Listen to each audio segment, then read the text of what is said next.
우리가 알고 있는 것과 팩트란 말이 사실이란 말이잖아요. 사실과 알미라고 하는 것이 항상 같진 않죠. 예를 들어서 뭐 유언비어. 그러면 유언비어는 우리가 알고 있지만 실질적으로 사실이 아닐 수 있죠. 그렇죠. 우리가 성경을 배우고 아는 데 있어서도 또 하나님 말씀에 관해서도 사실과 알미라고 하는 어떤 이 괴리가 있죠. 그러니까 사실과 알미 항상 일치하지 않는다고요. 그러니까 우리가 성경 말씀을 그동안 배웠지만 제가 여러분 가르쳐드린 내용들 가운데도 상당히 여러분이 기존에 알고 있던 것 가운데 무너진 것들이 많이 있죠. 맞죠? 그러니까 우리가 알고는 있지만 사실이 아닌 것들이 때로는 많이 있단 말이에요. 자, 이렇게 질문해 보죠. 저와 여러분을 본문에서 하나님 저와 여러분을 어떻게 창조하셨다고 그랬어요? 저와 여러분 어떻게 창조하셨다고 그래요? 하나님 형상과 모양으로. 그랬죠. 잘 생각을 해보자고요. 제가 위쪽으로 써야 되지? 영상이 안 나오니까. 자, 형상과 모양. 이게 지금 나란 말이잖아요. 그렇죠? 나라는 사람이 하나님 형상과 모양으로 만들었다는 얘기인데, 그러면 질문이 가능하죠.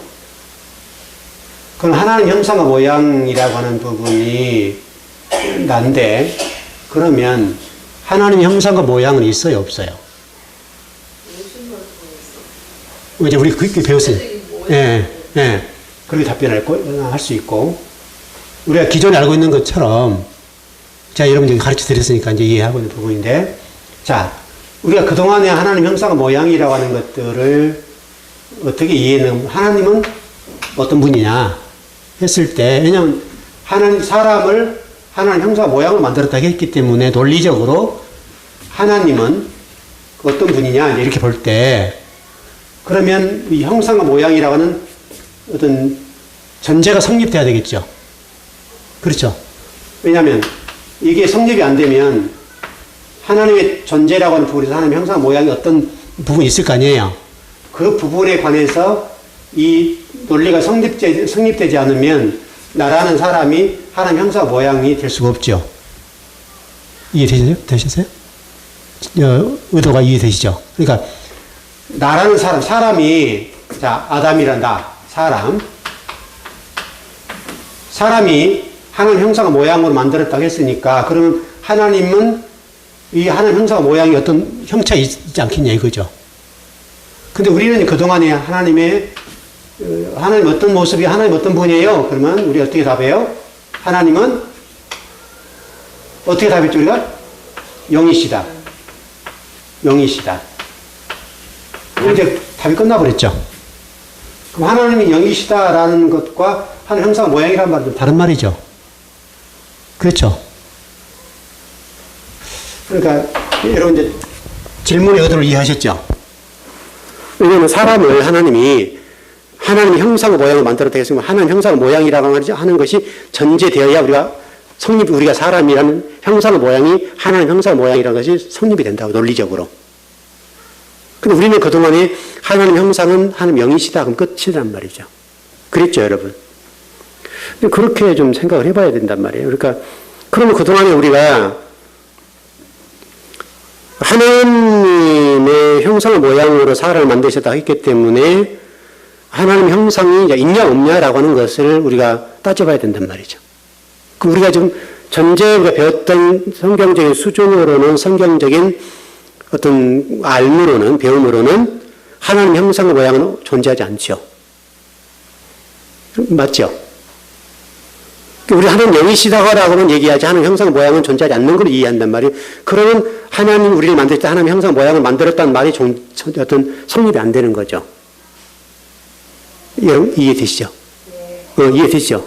그러니까 우리가 그동안 알고 있는 하나님 형상은, 아니, 하나님 어떤 분인가, 하나님 형상이 있는가 없는가 했을 때 하나님 없다, 그리고 하나님 영이시다 라는 것이 우리가 배운 거잖아요. 그동안에. 그게 팩트였잖아요. 그게 사실이라고 배웠단 말이에요. 그렇다면 우리가 창세기 1장 26절, 27절의 질문이 하나님께서 사람을 만드실 때 하나님 형상의 모양을 만들었다는 얘기니까 그 하나님 형상의 모양이 전제되어야 저와 여러분이 하나님 형상의 모양을 입을 수 있다는 논리가 성립된단 말이에요. 맞아요?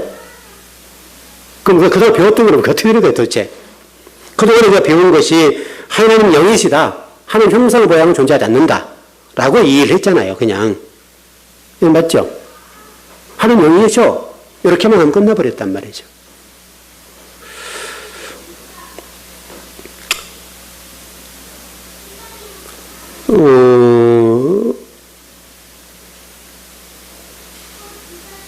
하나님이 우리가 지금 알고 있는 기존의 사실, 하나님 어떤 분인가, 하나님 형상이 있으신가 없으신가에 관해서 우리는 그동안 하나님 영이시기 때문에 논할 수 없었죠.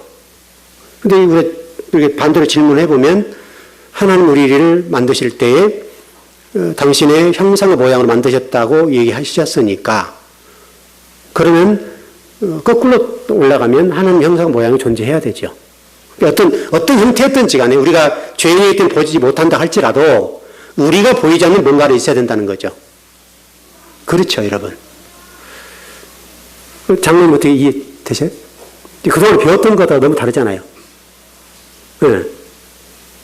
그동안 우리가 배웠던 것은 하나님 영이시라고 하면 그냥 끝이니까 안 보이는 걸 이렇게 배웠잖아요. 그렇죠. 영이시기 때문에 보이진 않는 볼 수 없다. 이렇게 배웠는데 네. 근데 이제 예수님 제자들이 예수님한테 하나님을 보이라 할 때 그렇죠. 하나님을 본다고 했잖아요. 그렇죠. 근데 그거 보면은 하나님의 형체가 모양의 형체가 있다는 거잖아요. 그렇죠. 네. 일단 목사님 말씀 다 알아야 아니 이게 성경적으로 답을 해야 된다고. 성경적으로 이게 예. 형상과 모양이잖아요. 그러니까 그 사람이 봤을 때 그 외관적인 모습이고 하나님이 말씀하신 형상과 모양은 다른 게 아니에요. 우리가 그건 이해할 수 없겠죠,구만. 우리가 어떻든 우리의 눈으로 죄인의 눈으로는 이해할 수 없는 부분이겠지만 이해되시죠? 그러나 분명한 것은 성경적으로 얘기를 하잔 말이죠. 논리적으로 얘기했을 때에 하나님 형상 모양이 전제되어야 우리가 하나님 형상 모양을 입을 수 있다는 거죠. 이게 혹시 말씀 아닐까요? 이제 그렇게 얘기할 수 있겠죠. 그러나 이제 우리가 물론 이제 그렇게 하면 이제 깊이 들어가는 거고 우리가 좀 이렇게 표현할 때 좀 공부를 해보자고요. 그래서 만약 하나님 형상의 모양이 영으로만 존재하고 계신다고 한다면 창세기 1장 26절 27절 말씀을 바꿔야죠. 하나님 형상의 모양이라고 하지 않고 다르게 표현을 해야 되겠죠. 맞죠? 우리 이제 그렇게 공부해보다 보니까 그러네. 그렇게 된 거 아니에요 지금. 그렇죠? 논리적 모순이 여기서 발생한 거예요. 사람들, 우리 믿는 사람들 하나님 형상과 모양이라고 하는 것이 실제적으로 형상과 모양이 아니라 우리는 하나님의 내면적 속성인 영적 속성의 어떤 그런 부분이다. 이렇게 이해하는 거잖아요. 우리가 여기다라는 전제가 되니까 요거는 바로 이제 우리가 모순이라는 거죠. 하나님은 내면적인 어떤 속성들인 영적 속성이 우리에게 있다. 또는 도덕적 속성이 가지고 계신다라고 얘기를 해서 그걸 영이시다. 이렇게만 얘기를 해보면 그래서 하나님 속성 이런 쪽 다 이렇게 뭉뚱그려 버리잖아요.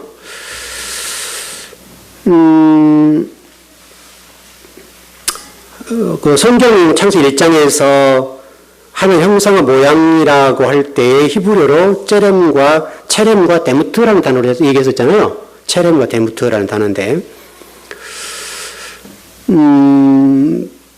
우리 창세기 5장을 한번 보자고요. 5장 한번 보십시다.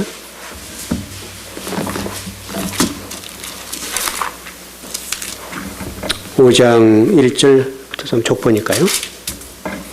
천천히 읽어보시자고요. 3절까지만 보시죠. 자, 시작. 이것은 아담의 계보를 적은 책이니라. 하나님이 사람을 창조하실 때에 하나님 모양대로 지으시되 남자 여자를 창조하셨고 그들이 창조되던 날에 하나님이 그들의 복을 주시고 그들의 이름을 사람이라 일컬으셨더라. 아담이 130세에 자기의 모양 곧 자기의 형상과 같은 아들을 낳아 이름을 셋이라 하였고. 자, 여기서도 여러분 보십시오. 1절 말씀 보면 하나님이 사람을 창조하실 때에 하나님의 모양대로, 이게 데무트라는 단어거든요. 데무트라는 단어로 저와 여러분을 만드셨대요. 그 분명한 것은 지금 체렘이라는 단어와 데무트라는 단어를 통해서 지금 우리가 설명하는데, 이 체렘과 데무트라는 말이 굉장히 중요하다는 말이잖아요. 지금 이렇게 보면. 그러니까 지금 아담이 지금 셋을 낳았는데 그 셋을 할 때 하나님께서 아담에게 하나님 모양을 그대로 덧입도록 창조를 해버렸다 이 말이잖아요. 그러니까 우리가 지금 알고 있는 그 하나님은 영이시다라고 얘기를 하면 상당히 이건 우리가 논리적인 모순 속에 빠질 수 있다. 여러분 보세요. 여기 누가 있어요? 저기 누구예요? 쟤 한번 봐보세요. 쟤. 손 한번 봐보세요. 쟤 누구 닮았어요? 주 엄마 닮았죠?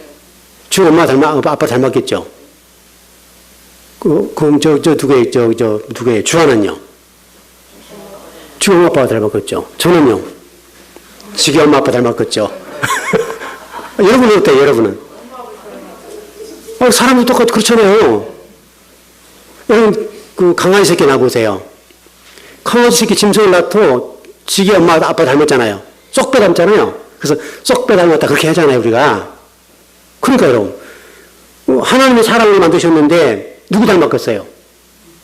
하나님 쏙 빼 닮았을 거 아니에요. 우리 지혜지기 이전 상태니까. 분명한 것은 우리 모습 속에 하나님 쏙 빼 닮은 게 뭐가 있을까요? 이게 지금 6천년 전으로 들어가서 아담과 하와라는 관점으로 볼 때, 지금은 이제 지혜가 이렇게 묻어나서 그런 부분이 있습니다만은, 최초에 하나님이 아담을 만드실 때, 그 사람을 만드셨을 때, 하와를 만드셨을 때, 누구 빼 닮았겠어요? 그 얘기잖아요. 형상 모양이라는 말, 체람이라는 단어, 데무트라는 말이 간단하게 우리 이해를 하기 쉽게 설명하면, 하나님을 빼 닮은 거 아니에요. 이해되시죠? 지금 그 얘기를 하는 거예요, 지금. 그러니까, 아담도 지금 셋을 낳았는데, 셋이 아담을 쏙 빼 닮았다는 거예요, 지금. 그럼 그 아담과 셋이라는 관점으로 보면 그 셋이 그럼 하나님을 닮았다는 얘기잖아요. 이거 여러분 너무나 우리 인간적으로 이해하지 말고 어떻든 우리가 좀 성경을 좀 이렇게 한번 보자는 거예요. 좀 이해를 하기 위해서. 그동안 너무나 우리가 이 하나님 형상이라고 하는 것도 하나님 영이시다라고 그냥 감춰버렸으니까 바로 영이라고 하는 것이 팩트라는 사실의 관점에서 사실이 아닌데 우리 사실로 이해를 했다는 거예요. 왜? 누군가가 그렇게 가르쳐 줬기 때문에. 신학적으로 하나님은 영이시다라고 가르쳐 줬기 때문에 우리는 그 팩트라고 하는 것을 체크해 보지 않고, 여러분 그 손석희 아나운서가 나와서 그 JTBC인가 나와서 여러분 그 뉴스 하면서 팩트 체크를 하잖아요. 팩트를 체크하면서 사실은 거고 아닌 거를 구분해 내잖아요. 여러분 그렇잖아요, 그게. 우리가 하는 말씀을 제가 여러분들 성경을 가르칠 때 바로 이 부분을 체크를 하는 거예요. 정말 이것이 팩트인가 사실인가? 아니면 이것이 우리가 알고 있기 때문에 이게 진리가 되는 것인가에 관해서는 우리 좀 이렇게 나눠야 된다는 거죠. 분별을 하고 구별을 해야 된다는 거예요. 우리는 알고 있기 때문에 그게 팩트일 것이다라고 하는 전제가 돼버리니까 우리는 성경을 못 들어가는 거예요. 여러분, 우리가 질문해야 답을 할 거 아니에요. 그렇지 않은 말씀은 질문해야 답하기 때문에 질문하지 않으면 답하지 않아요. 하나님 영이야. 그럼 끝이죠. 그럼 질문하자는데 성경이 답할 이유가 없잖아요, 여러분. 그래요? 맞죠? 그래서 성경을 끊임없이 공부하는 입장에서는 성경을 끊임없이 하나님 말씀 속에 들어갈 때 질문해봐야 돼요. 하나님 이게 팩트 맞습니까? 사실이 맞아요? 라는 질문을 던져보고 성경 전체를 딱 봐야 되는 거예요. 그러면 어딘가는 이 말씀 나와 있을 거 아니에요. 하나님이 영이시다라는 부분도 성경에 나와 있지만은 하나님은 형상과 모양이라고 하는 것이 어떻든 우리 인간의 관점에서 존재해야 된다는 거죠. 그래야 그 아담이 하나님 형상 모양 입을 수 있는 거죠. 왜냐하면 그게 없으면 하나님 형상 모양이라고 하면 안 되는 거죠. 그냥 하나님 영이신데 하나님이 아담 낳았다. 이렇게 하면 간단하잖아요. 근데 성경은 그렇게 하려고 체렘 데무트라고 해서 하나님 형상의 모양을 닮았다. 하나님 형상 모양을 주셨다는 설명을 해버리니까 그런 전제가 하나님은 어떤 분이냐? 라고 하는 부분을 우리가 물어봐야 된다는 거예요. 그럼 영이란 말이 정말 그게 사실인가? 라고 하는 것을 물었을 때 그 성경이 이 부분을 답을 하도록 우리는 해야 되지 않냐 이거죠. 자, 여러분 그 출애굽기 33장을 보시죠.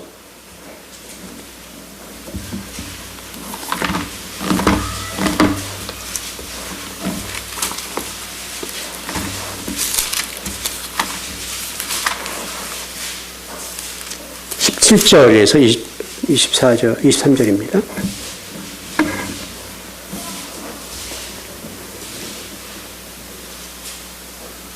출애굽기 33장 17절부터서 23절입니다. 네, 시작. 이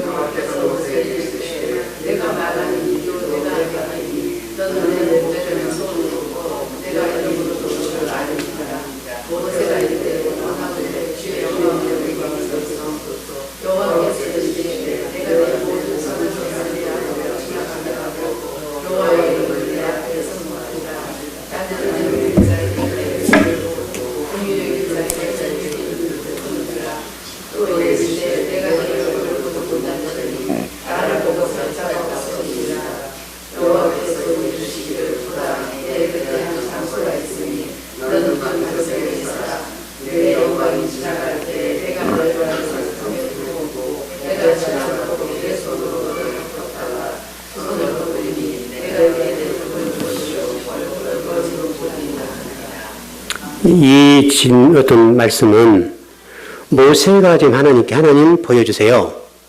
하나님 얼굴 보여주세요. 그럼 그 말이 되나요? 하나님, 왜 모세가 지금 여러분 시내산 올라가서 하나님을 대면했잖아요. 그럼 대면했다고 했죠, 여러분, 성경이. 대면했다는 것은 상당히 있다는 얘기, 없다는 얘기예요. 있다는 얘기잖아요, 그렇죠? 장면을 지금 제가 보잖아요. 여러분 제가 보잖아요. 이걸 대면한 거죠. 상대가 없는데 대면했다는 말은 못 하거든요. 맞죠? 여기 보세요. 20절 한번 보세요. 또 이르시되 내가 얼굴을 보지 못하리니 나를 보고 살 자가 없음이니라. 그럼 나를 보고 살 자가 없다는 전제는 보면 죽는다는 얘기잖아요. 이해되겠죠? 그럼 하나님 얼굴이 있었다는 얘기, 없었다는 얘기예요? 있다는 얘기잖아요, 여러분. 그렇죠? 여러분 그래 안 그랬어요? 제가 지금 이런 목적을 막 뜻을 맞추는 거 아니잖아요? 보세요. 그리고 자, 여러분 22절 보세요. 내 손으로 너를 덮었다가 손이란 말이 나오죠? 그리고 손을 거두니 내가 내 등을 볼 것이요. 얼굴은 어떻다는 거예요? 보지 못한다. 얼굴 보지 못한다는 전제는 얼굴이 있다는 얘기, 없다는 얘기요? 있다. 자, 예수님이 변화산성 올라갔을 때 세 제자가 올라갔죠. 베드로하고 요한이 올라갔죠. 예수님 변화산성에 변화가 내려오셨을 때 제자들이 예수님 쳐다봐요, 못 쳐다봐요? 모세가 시내산 올라가서 이렇게 40주 40일 금식하고 내려왔을 때 얼굴이 어떻게 됐어요? 해같이 밝아서 쳐다봤어요, 못 쳐다봤어요? 그런 상태라고요, 여러분. 형상의 모양이 우리처럼이라는 전제가 아니라 그 영적인 세계 속에 있었기 때문에 정말 진리, 흠이라고 하는 이만큼 높잖아요. 그래서 그 광채라고 하는 것들이 우리가 생각하는 이 넘어 있는 거예요. 저기 상태, 예수님이 변화산성에 딱 나오셨을 때 제자들 그 얼굴을 가면 못 보잖아요. 그 광채 때문에. 그렇죠? 시내산에서도 하나님께서 모세가 대면했는데 모세가 못 보는 거예요. 여러분 그 십계라는 영화 같은 데 보면 그 빛이 이렇게 있는 거 있잖아요. 마치 좀 그게 형상화한 건데 손을 설명하시고 얼굴도 설명하시고 등을 보여주시고 좀 그런 모습을 보게 되면 분명히 예수님 변화산상에서 보여주셨던 어떤 모습, 형체와 어떤 형상 모양으로 존재를 하시는데 감히 우리가 쳐다볼 수 없는 상태. 그렇게 이해하면 되겠죠. 그러니까 없다라고 해버리면 너무나 우리는 성경을 그냥 책하지 않고 누군가 가르쳐줬기 때문에 그걸 이해하는 수준으로밖에 안 된다고요. 여러분, 그야 성경이 맞잖아요. 얼굴을 대면해서 못 본다는 거잖아요. 보면 죽으니까. 그럼 그 전제는 하나님이 어떤 모습을, 우리가 이해할 수 없는 어떤 모습이겠는데, 우리가 감히 접근할 수 없고 쳐다볼 수 없는 어떤 얼굴이신데, 그 손과 등이 있으신데, 우리가 감히 그걸 쳐다볼 수 없다. 보면 죽는 거죠. 모세가 어떤 하나님을 등만 봤다고 얘기를 하잖아요. 등을 본 거죠, 등을. 얼굴 대면하면 죽으니까. 손 얘기도 손을 덮었다는 얘기가 나오니까, 그렇게 설명이 되는 거죠. 성경을 이게 설명하려면 이거 굉장히 많이 될 수 있어요. 뭐 창세기 1장 4절 5절, 계시록 4장 8절, 계시록 22장 1절 4절, 고린도전서 15장 28절, 하나님의 나타나심과 어떤 재림이라는 관점들을 쭉 좀 설명하는 부분들이 많이 있습니다만 조금 다른 부분이죠. 우리가 하나님 영이시기 때문에 하나님 볼 수 없다라고 이해를 하고 있죠. 우리가 지금 많이 이해를 하는데 좀 그런 개념과는 조금 다른 개념으로 설명을 하고 있다는 것을 우리가 좀 주목해 볼 필요가 있을 것 같아요. 그러니까 성경은 지금 우리가 좀 생각하는 것과 좀 달라요. 좀 더 볼까요? 33장, 20절 했죠? 아까 20절, 33절 봤죠? 33장 20절 봤죠? 22절, 23절 다 봤죠? 분명히 성경은 좀 그렇게 되잖아요. 자, 출애굽 24장을 봐보죠. 24장.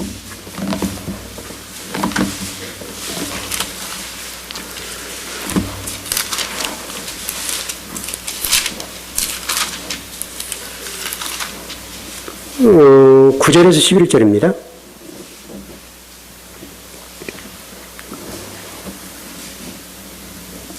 예, 9절에 11절 시작.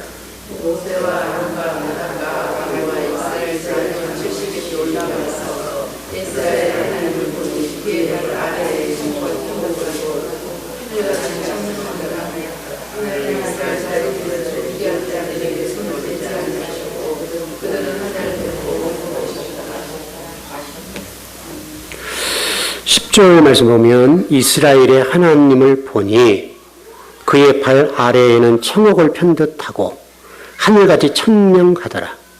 하나님이 이스라엘 자손들의 존귀한 자들에게 손을 대지 아니하셨고 그들은 하나님을 뵙고 먹고 마셨더라. 여러분 뭔가를 의인한 건 아니죠. 그렇죠? 뭘 의인화할 수도 있어요. 근데 이걸 막연하게 의인화했다라고 표현하기는 너무나 사실적인 거예요. 그러니까 어떤 걸 이렇게 형상화해서 의인화시킬 수 있잖아요. 사람을 짐승으로 이렇게 의인화시킬 수 있는데 이 출애굽 24장에 보면 이제 70인 장로가 모세, 나답, 아비후가 지금 하나님을 뵀는데 하나님을 봤다고 하죠. 하나님을 보니라고 됐잖아요. 그의 발 아래는 천국, 이게 계시록적인 부분이잖아요. 계시록에 지금 예수님께서 계시는 어떤 그런 모습과 비슷하게 지금 설명하고 있다고요. 천국을 편듯하고 하늘같이 청명하더라. 하나님의 이스라엘 자손들의 존귀한 자들의 손을 대지 아니하셨고, 손대면 죽으니까 그렇게 설명하는 거죠. 그래서 우리 성경을 좀 정확하게 봐야 되겠다. 자, 다니엘서 7장 9절입니다.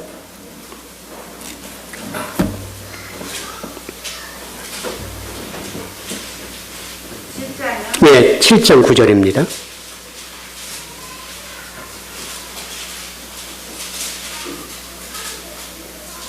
네, 다니엘서 7장 9절입니다. 네, 다시 하셨죠? 네, 준현이가 시작.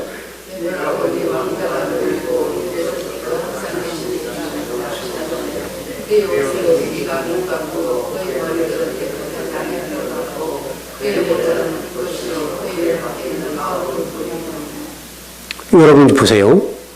물론 예수 그리스도라고 할 수도 있겠고 옛적부터 항상 계신 이가 좌정하셨다. 그렇죠? 네.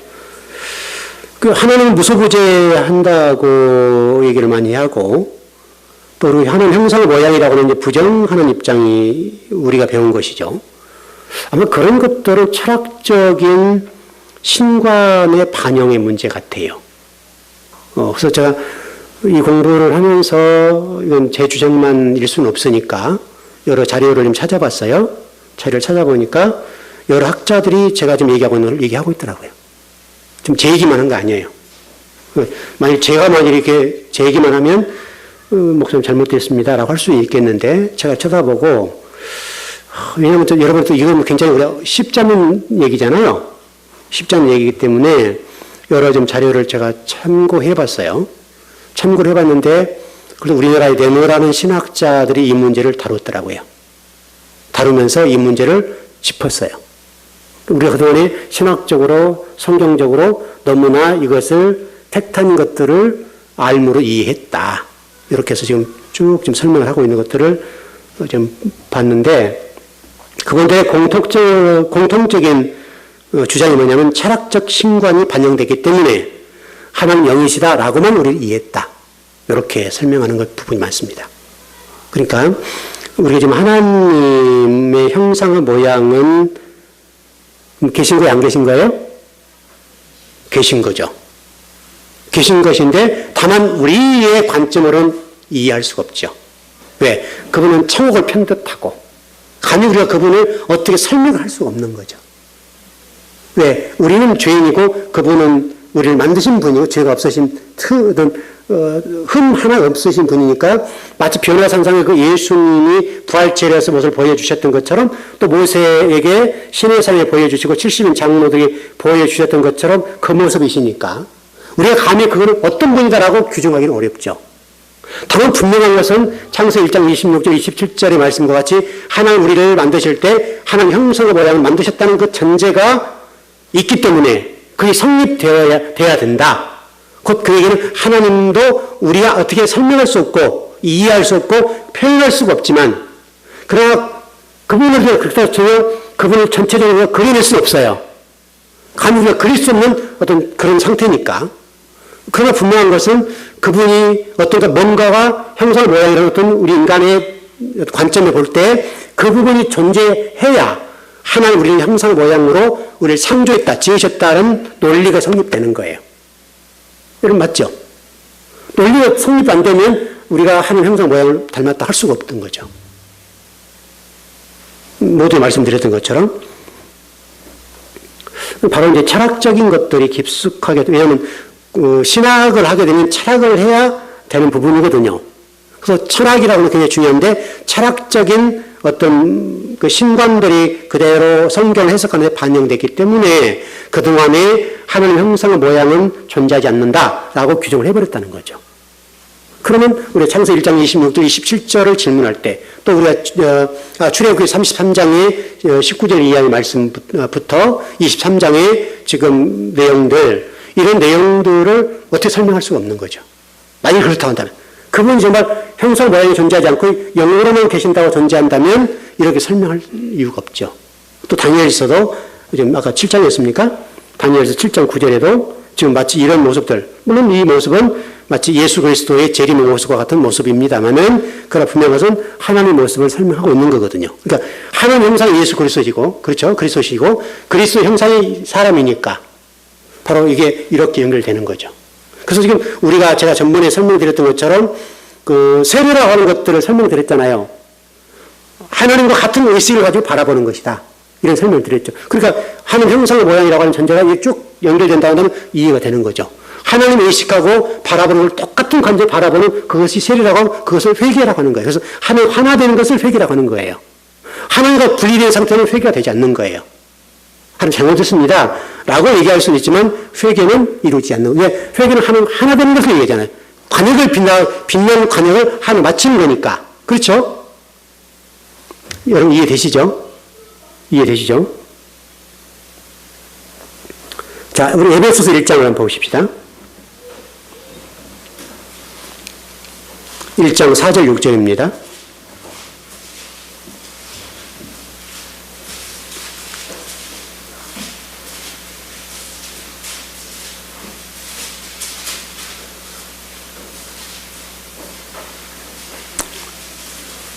예, 시작. 에베소 4장, 1장 4절 6절. 에베소서 1장 4절에서 6절입니다. 시작.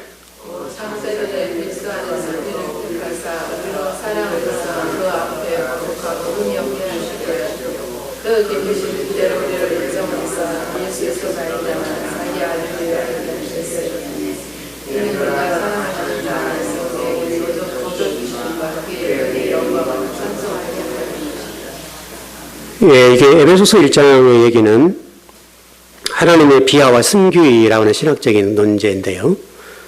예수 그리스도께서, 그리스도 예수께서 지금 땅으로 내려오셔서 가장 낮은 자리에서 저와 여러분들을 구원해 주시고 예정해 주셨다는 그런 말씀이에요. 자, 좀 정리를 해보십시다. 자, 일단 오늘 공부한 내용 이해되셨죠? 이해되셨죠? 예. 이해되셨으면 하여튼 우리 교회 수준은 높은 거예요. 이거 쉽지 않아요. 쉽지 않는 거예요. 왜냐하면 우리가 너무나 그동안 몇십 년 동안 성경을 이해하는 것들이 특히 하나님이 어떤 분인가 라는 것을 이해할 때 하나님 영이시다 라고 이해를 해왔기 때문에 이걸 뒤푼다는 것은 쉽지 않아요. 그러나 분명한 것은 그건 팩트 체크를 해볼 때는 우리가 알고 있는 그 팩트라고 하는 것들이 사실과는 다를 수 있다. 왜? 철학적인 신관의 영향으로 그다음 우리가 너무나 하나님 어떤 분인가에 관해서 그냥 영이다 라고 하면 다 끝나버렸다고 그냥. 그럼 더 이상 질문이 없는 거죠. 할 수 없도록 우리가 공부를 한 거예요 지금까지. 그럼 성경은 분명히 여러분 다른 거 다 빼고 와도 창세기 1장 26절 27절의 말씀만을 가지고도 충분히 우리가 이 문제를 짚어낼 수 있어야 돼요. 왜? 하나님 우리를 하나님 형상 모양으로 만드셨다고 말씀하셨기 때문에 만들었던 전제는 하나님 형상 모양이 존재해야 된다는 거죠. 맞죠 여러분? 그렇게 보면 어쨌든 우리가 지금 다니엘서나 여러 성경을 볼 때에 하나님을 또 그 예수님의 변화선상에서의 모습을 통해 보면 우리가 그분을 어떻게 그려낼 수는 없어요. 그림으로. 그러나 분명한 것은 우리가 어떤 이해할 수 없고 그려낼 수 없는 어떤 것은 그렇지만 그러나 분명한 것은 존재하시는 거죠. 그래야 우리가 형상 모양을 입는 거죠. 그 하나님 우리에게 너도 그리스도를 닮아야 된다라고 얘기하면 그리스도를 닮아야 된다는 얘기는 곧 하나님을 닮아야 된다는 얘기니까 그렇게 해야 성립이 되는 거죠. 그래야 회개나 세례들이 하나 일치로 성경에 딱 떨어지는 거죠. 그렇게 떨어지지 않으면 성경이 이게 정리가 안 돼 버려요. 그래서 하나님 형상은 그리스도시고 그리스도 형상은 사람이다. 그 사람이 죄를 짐으로 하나님 형상을 회복을 어떤 형상 모양을 이루는데 그 형상 모양을 회복하는 그게 구원이다. 제가 이제 그렇게 설명했죠. 하나님 형상의 모양을 어떤 회복하는 것이 구원이다. 단순히 우리는 예수님 믿으면 이라는 전제가 돼버렸으니까 너무나 이게 추상적인 거예요.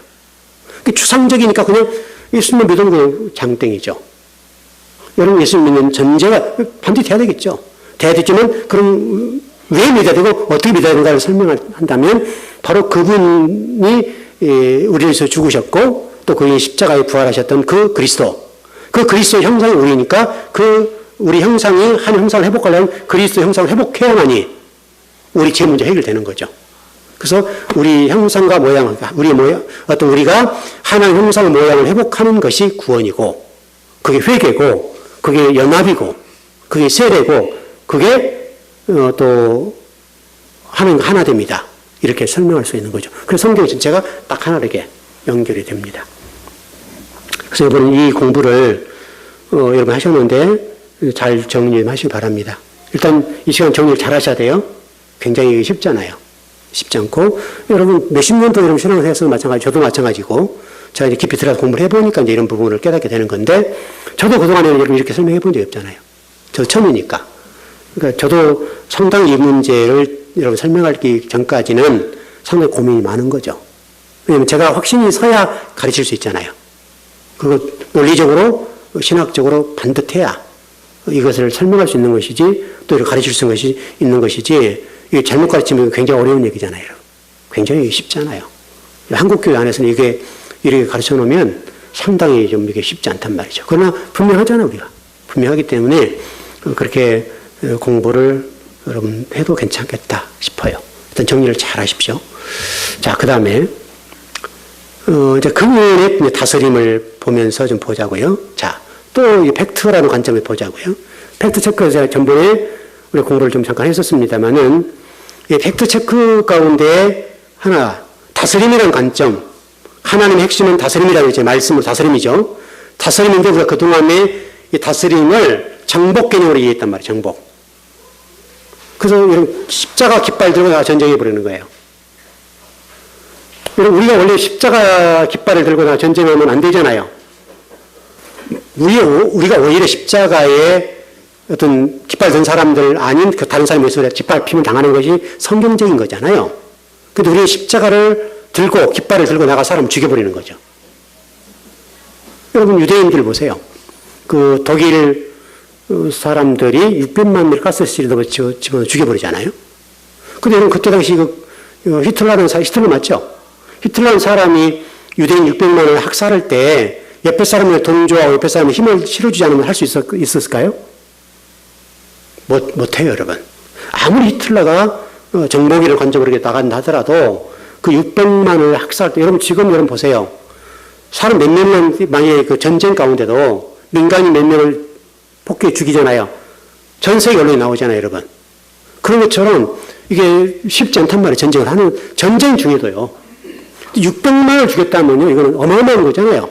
지금 전쟁 중에 그렇게 안 죽잖아요. 그때 가스실에 600만 명을 그냥 가스에서 죽였다. 이게 누군가의 동조, 누군가가 힘을 실어주지 않으면 이 일이 가능한가? 불가능해요, 여러분. 그 다음에 수많은 크리스찬들이, 수많은 기독교인들이, 수많은 사람들이, 기독교뿐만 아니라 수많은 사람들이 그 히틀러가 온 그 일에 관해서 동조하고 힘을 실어줬다고요. 그 가운데 가장 힘을 실어준 자가 기독교예요. 그래서 여러분 유대인들이 기독교 십자가를 가장 싫어하죠. 기독교를 그걸 증오하는 거예요. 여러분 제가 일전에 설명했던 대로 유대 이스라엘이라는 나라는 이 십자가가 없어요. 이 도로, 이 사거리가 없어요. 이렇게 아마 우리 전선에 가보시지 말죠. 전부 다 돌아가야 됐어요. 이렇게 전부 다 이렇게 우리 옛날 도로 그렇게 돼 있잖아요. 이렇게 돌게 됐다고 돌게. 돌아서 이렇게 가야 되고, 돌아서 이렇게 가야 되고, 돌아서 이렇게 직선으로 가면 빠른데 십자가 자체를 허용하지 않는 거예요. 그만큼 히틀러의 그 학살을 증오하는 거예요. 저주하는 거예요. 십자가를. 왜냐하면 기독교인들이 유대인들을 그렇게 핍박하고 학살을 가하고 온갖 수모를 당하고 그렇게 죽였으니까요. 그게 십자가의 깃발로 죽였다니까. 십자가의 깃발로. 십자군 전쟁을 보세요, 여러분. 십자군 전쟁을 가지고 예수님의 이름으로 가서 하나님 이름으로 가서 사람 죽이는 거예요. 이게 정복전쟁이라니까요. 그러니까 여러분 신학을 또는 신앙을 어떻게 배우냐 문제가 이렇게 중요한 거예요, 여러분. 잘못 배워버리니까 사람을 죽여도 성전, 하나님의 성전으로 생각해버리고 막 죽이는 거예요. 그뿐만 아니라 우리 기독교인들이 정복이라는 관점으로 서양신학을 그대로 받아들였기 때문에 여러분 세상 속에 나가서 여러분 사업을 해도 똑같잖아요. 사업을 해도 똑같고 직장생활 똑같고 권력을 가져도 똑같잖아요. 여러분 우리 잘 아시는 대로 장로님 참 불행한 역사죠. 한국 기독교의 아주 불행한 역사예요, 여러분. 그분이 여러분 그 성경을 좀 잘 배우고 신앙을 잘 배웠다면 그렇게 되지 않았을 거라고요. 분명히 그분의 잘못입니다만은 그러나 성경을 그렇게 배웠기 때문에 정복 개념으로 이해하고 대통령의 힘으로 모든 걸 취해버리는 거죠. 그분이 하나님 복 주셨다기 여러분 그렇게 생각하지 않았겠어요? 하나님 대통령에 대해서 이렇게 나에게 복받는 기회를 주셨다. 여러분 그렇게 이해하지 않았겠냐고요. 여러분 그분은 그렇게 이해했다고요. 왜?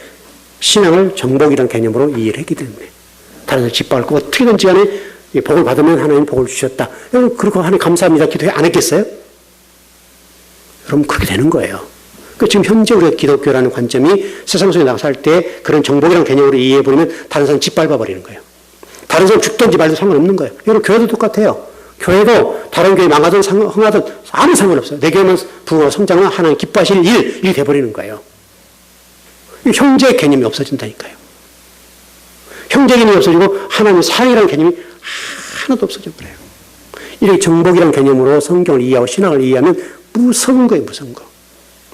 그렇게 이해를 하고 가르쳐 버리니까 그런 주의 종들이 나오고, 그런 대통령. 여러분, 그 밑에서도 여러분 보세요. 방산 비리 다 연루된 사람들 다 장로님들이잖아요. 여러분, 유명한 장로님들이에요. 그 안에 그 군사와 전쟁, 이 무기들 사오는데 모든 브로커를 하고 다 연결했던 분들이 여러분, 방산 비리 연루된 사람 누구예요? 다 기독교인들이에요, 여러분. 장로님이세요. 이런 아시죠? 그분뿐만 아니라 수많은 우리 기독교의 어떤 장로님들, 교회 중직자들이요. 사업을 할 때 그렇게 비리를 저지르면서도 아무렇지 않는 거예요. 왜? 하나님은 그런 기회를 주셨다 이거죠. 하나님 이렇게 나에게 이런 권세를 주시고 이런 대통령을 알게 만들고 이 자리에서 내가 하나님 복을 받고 여러분 그 11조 드렸겠어요? 안 드렸겠어요? 드렸겠죠. 하나님 복 주셨으니까 안 드리겠습니까? 그럼 교회에서는 어떻게 했어요? 우리 장모님 복 받아서 교회 이렇게 훌륭하게 섬기고 그 물질로 교회가 이렇게 멋진 일을 감당하고 여러분 그러지 않았겠냐고요, 여러분. 그럼 지금 도대체 그 헌금들 어떻게 되는 거예요? 하나님 영광을 위해서 써야 될 그 11조가 하나님 영광을 위해서 쓰임받고 기도하고 이 강단에서 축복을 했는데 또 주의 종들이 복을 빌었을 텐데 여러분 복을 빌었겠잖아요. 우리 장로님 11조 많이 하시는데 더 많이 11조 할 수 있도록 복을 주십시오. 했을 때 또 다른 일을 또 해서 수많은 일, 어떤 비리를 통해서 11조를 드리면서 하나님 너무 감사합니다. 나에게 이런 기회를 주셔서 감사하고 이렇게 11조를 드리면 감사하고 이 일을 통해서 이래저런 일을 할 수 있어서 감사하고 또 교회를 세운 분도 있었겠잖아요. 알지 못하지만. 그럴 때 하나님 영광 돌립니다. 저에게 이런 복을 주셔서 교회를 세울 수 있는 복을 주셔서 그럼 이 돈이 지금 마치 그런 돈으로 의해서 교회가 세워졌다면 하나님 영광 받으시겠냐고요. 그러니까 우리 정복이라는 개념으로 서양 신학이 그대로 성경과 문화 명령의 관점으로 성경을 해석하고 들어오니까 이렇게 지금 기독교의 우리나라의 지도급에 있는 사람들이 이렇게 세상 속에서 질탈당하고 이렇게 짓밟혀버린 거예요. 여러분 세상 사람들이 기독교 한 명하고 세상에서 10명이 잘못해서 기독교 한 사람은 크게 들리잖아요. 장로님이 비리를 저질렀다, 목회자가 비리를 저질렀다, 그건 크게 들리지만 10사람은 그런 문제 없잖아요. 그런 거 아니에요? 실질적으로 어떻게 따지면 기독교가 좀 그렇게 안 하는 건데 그래도 한 사람 등장하면 그냥 다른 사람 10사람보다 목이 크게 보이는 거예요. 여러분 천주교의 신부들이 잘못해 보세요. 그게 나오나 잘해요? 안 나와요.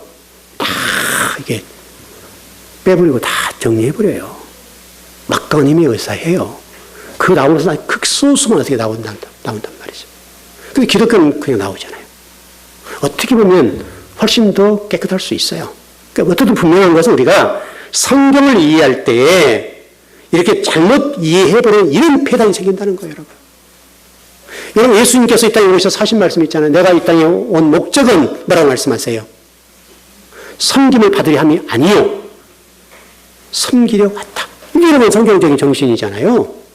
그 정신이 정복전쟁과 똑같아요, 여러분. 그래서 예수님 십자가 가지고 죽으셨어요. 여러분 예수님의 그 권세와 능력을 십자가에 지셨을 때 여러분 어떻게 하겠어요?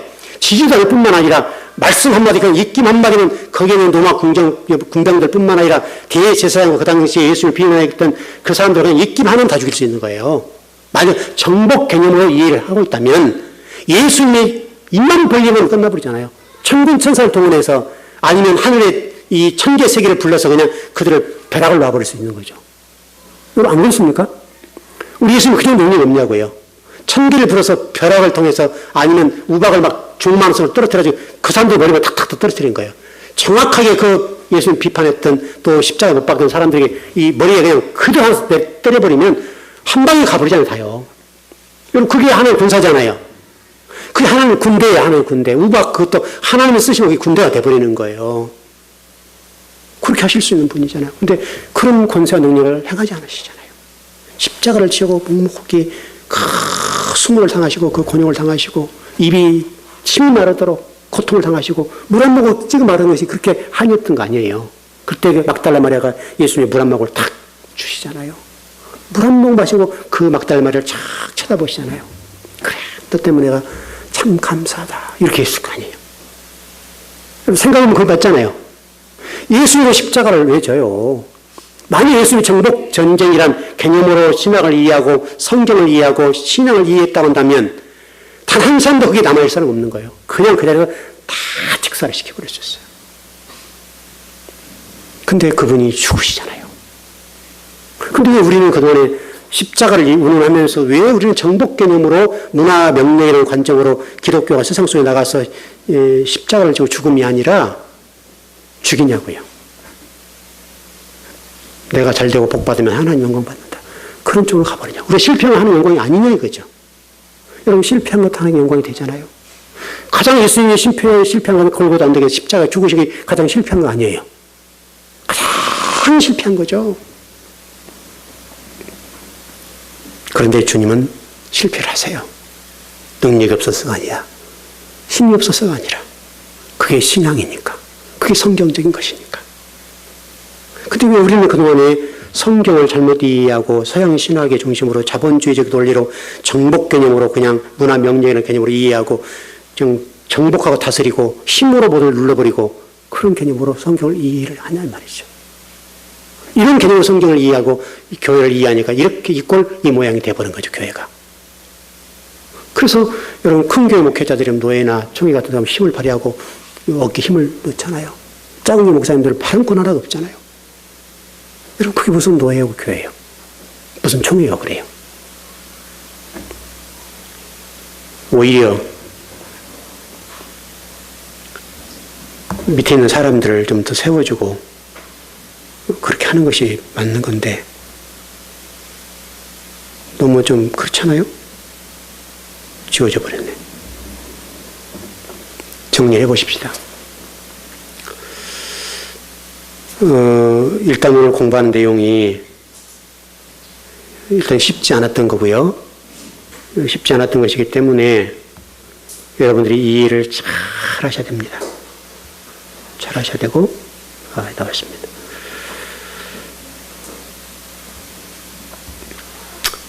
그거를 잘 이해를 해야 성경 전체가 잘 보입니다. 그 성경을 그냥 내가 배웠기 때문에 그게 하나님 말씀이 아니라 항상 우리는 이게 사실인가에 관해서 고민해 봐야 되고 내가 배웠기 때문에 옳다.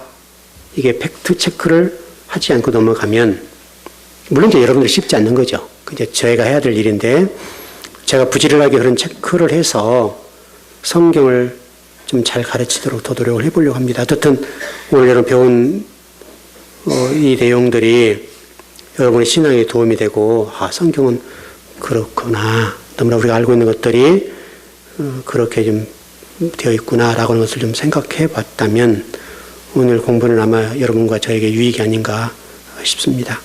그래서 여러분 공부한 내용들이 여러분과 저에게 정말 큰 도전이 되고 말씀을 이해하는 데 큰 도움이 됐으면 좋겠습니다. 예, 기도하겠습니다.